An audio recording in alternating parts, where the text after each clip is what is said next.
You ever have that feeling, you see the headlines and they say the economy's doing great, but then you look at your own bank account and it feels like you're in a personal recession? Well, that weird, unsettling disconnect, it actually has a name. It's called the Vipe Session, and it's the reality for millions of us who feel like we're working harder than ever just to fall further behind. That financial pressure is just always there, right? A low hum of anxiety in the background. But what if there was a way to just hit a giant reset button, a powerful, data-backed strategy to not just fight back, but to completely change your financial world in just 1 year? Well, there is. And today, we're going to break down the entire blueprint. Okay, let's get into it. So, to really get why the solution is so powerful, we have to look at the problem head on. And it starts with this one kind of scary number, 4.6%. That is the current personal savings rate in the US. I mean, just let that sink in for a second. For every $100 a household brings in after taxes, on average, only $4.60 are being put away. That's it. That barely covers a latte. This isn't just a low number. It's a historically dangerous one. Our parents and grandparents, they consistently saved over 10, sometimes even 11%. They had a buffer, a real safety net. Today, that financial shock absorber has pretty much vanished, leaving the average family just running on fumes, one surprise expense away from a total crisis. So what happens when that savings cushion is gone? When the car breaks down or a medical bill shows up out of nowhere, we turn to plastic. And the result of millions of us doing that is this just mind-boggling figure, $1.16 trillion. That is the total credit card debt Americans are carrying right now.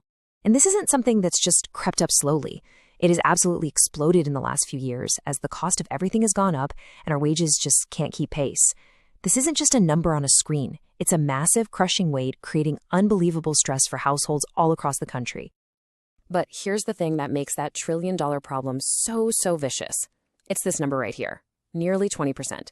That's the average APR, the interest rate on all that debt. A 20% interest rate is plain and simple a financial trap. It is designed to be hard to escape. At that rate, your balance grows so fast that making the minimum payments, it barely even touches the principal. It feels like you're trying to run up an escalator that's moving down twice as fast as you can climb. You're putting in the work, you're making the payments, but you're just not getting ahead. This system creates a cycle of debt that feels almost impossible to break on your own. So you're faced with all this, no savings, record-breaking debt, and interest rates actively working against you. How in the world do you fight back? How do you break a cycle that is so powerful? For a long time, the answers felt, complicated. Confusing investment plans, risky side hustles, or just that vague advice to be better with money. Thanks. But a new answer is bubbling up, and it's not coming from Wall Street. It's a grassroots movement, a really radical idea that's simple, powerful, and is gaining some serious momentum. Now, before we get to the big action plan, we have to understand the cultural shift that made it all possible. See, the biggest thing stopping most people from making huge financial changes isn't the math. It's social pressure. It's that FOMO, the awkwardness of saying no to your friends. The no-buy year could only really take off after we first changed how we talk about money. And that change? It's called loud budgeting. For a while there, the big trend was quiet luxury.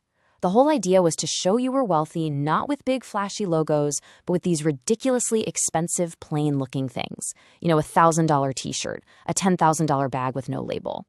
It was a subtle flex.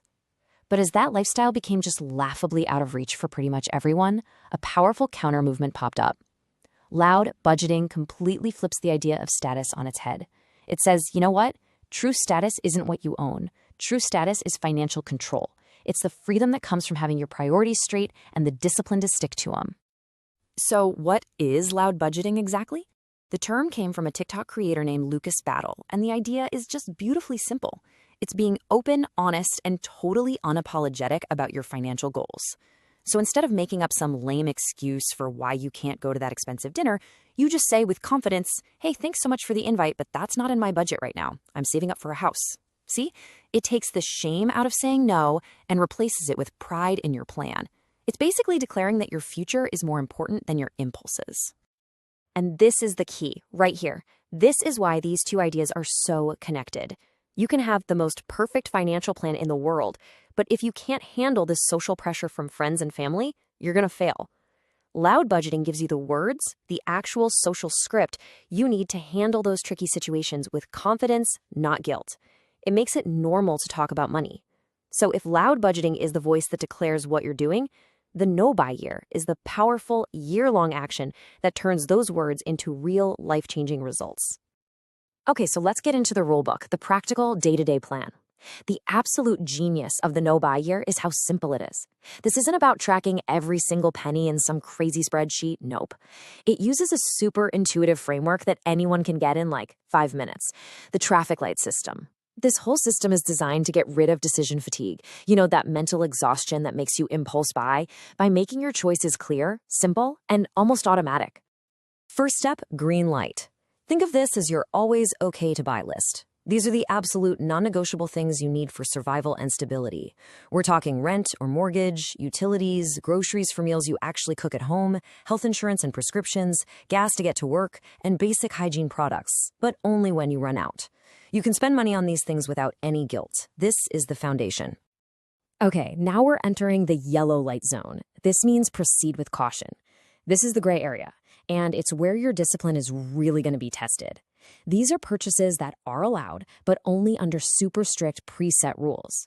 For instance, you can replace something, but only when the old one is completely broken and can't be fixed. You can still hang out with friends, but you bring a strict cash budget, or you use a loud budgeting script like, I'd love to go on the hike, but I'm going to skip the expensive brunch after. It's all about finding those free or low-cost ways to connect. This category forces you to stop and think before you buy every single time. And finally, we get to the red light zone. This is the heart of the whole challenge. Red means stop, full stop, no exceptions. These are the spending categories that are completely off limits for the entire year. And yeah, this is where most of our impulse spending happens. It includes all dining out and takeout, buying any new clothes or shoes, any home decor, new beauty products that aren't replacements, and buying books or movies when, hello, the library is free.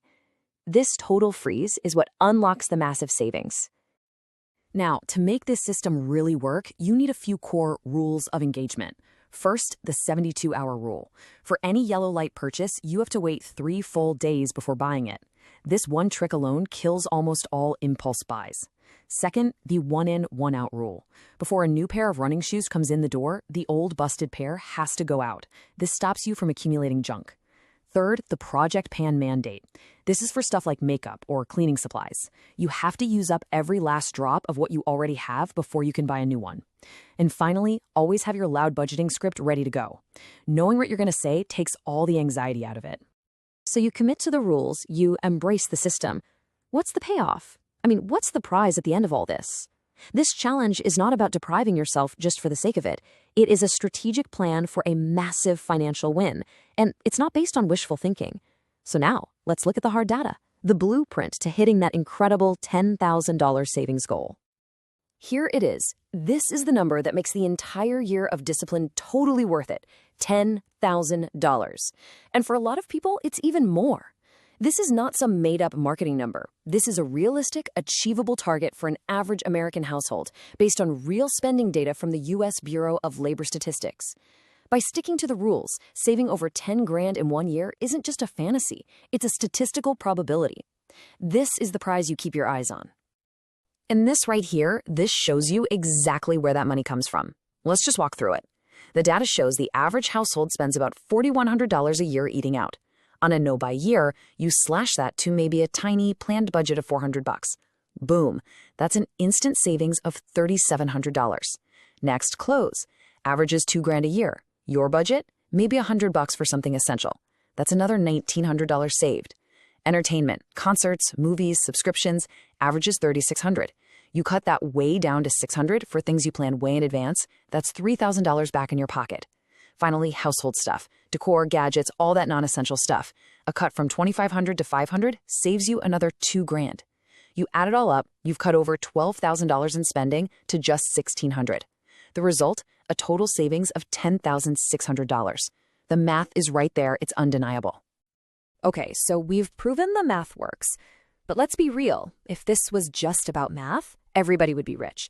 The single biggest obstacle you're going to face isn't your budget, it's your brain. Our brains are literally wired to give us a little hit of a feel-good chemical, dopamine, when we buy something new. It's that quick rush. So how on earth do you get through a whole year without that reward? Well, you don't. You just find a better, more powerful source for it.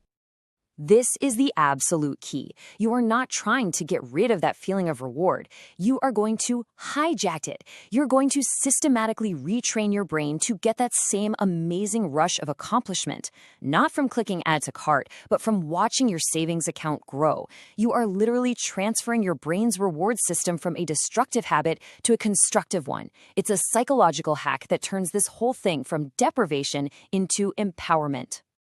And the most effective way to do this is with something called gamification. Here's the problem with saving. It's abstract, right? Seeing a number go up a little bit in your banking account, it's just not that exciting. It's not tangible. Gamification changes everything. It takes that abstract act of saving and turns it into a visible, interactive, and really satisfying game that you can see and touch and actively play every single day. And here are some really simple, powerful ways to do it. Get a piece of paper and draw a giant thermometer. Every time you save $100, you color in another level. Your goal is to fill it to the top. Or if you're paying off debt, draw a brick wall where every brick is like $50 of debt. Every time you make a payment, you get to color in a brick. You are visually dismantling your wall of debt. You could even make a board game where each space is a savings goal. Or just use a real mason jar, and every time you skip takeout, you put the cash you would have spent right in the jar. These simple visual things give your brain that daily dopamine hit it's craving, and it makes saving feel like you're winning a game. In the end, it is so important to remember what this challenge is really about. If you go into it thinking, I can't have this, I can't do that, you're going to fail. A no-buy year is not a year of punishment. It's a year of liberation. Every single dollar you consciously choose not to spend is a little piece of your own freedom that you are buying back. It's freedom from credit card debt stress. It's freedom from the anxiety of living paycheck to paycheck. And ultimately, it's the freedom to build a life on your terms, not one dictated by impulse buys and monthly payments. So, after seeing the problem, the plan, and the price, the only question left is for you. Are you ready for a real financial reset?